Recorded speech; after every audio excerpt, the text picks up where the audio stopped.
Initially, when we asked for the radio aid to be provided to Zoya in the nursery, the answer was no, because policy was that radio aid will only be given after reception. We challenged that decision, and all the material that I'd gotten off of from the NDCS website helped me to prepare that case, and then it got approved.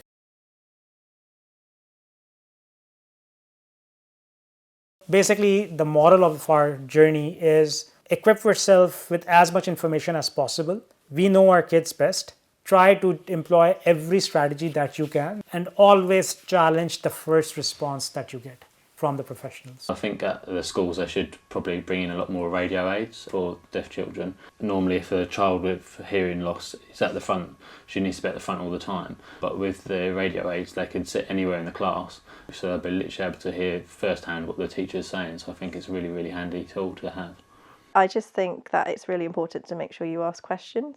For me in particular, I wish that I'd asked more questions early on, because I just didn't really understand her diagnosis, and I wish I'd asked more about CMV, and I wish I'd pushed to have the support early on for that diagnosis. If we had pushed earlier, she would have had her treatment earlier, and I think that it would have helped her hearing to not deteriorate so quickly.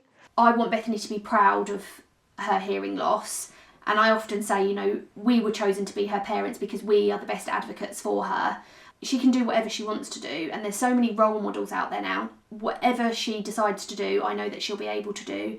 Funding should not be an obstacle that would dissuade you to not deploy a strategy that would help your child in the long run, or even in the short run. Knock every door. There are funding sources available. Explore them.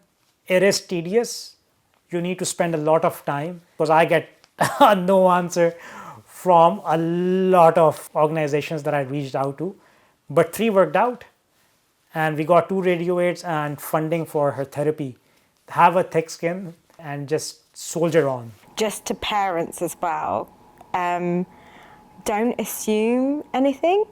I think a lot of the time parents just assume you're doing okay, but actually check in once in a while and actually listen to what they're telling you. Like if they're saying, oh no, we heard it, you know, more often than not, they probably did. Just never assume anything.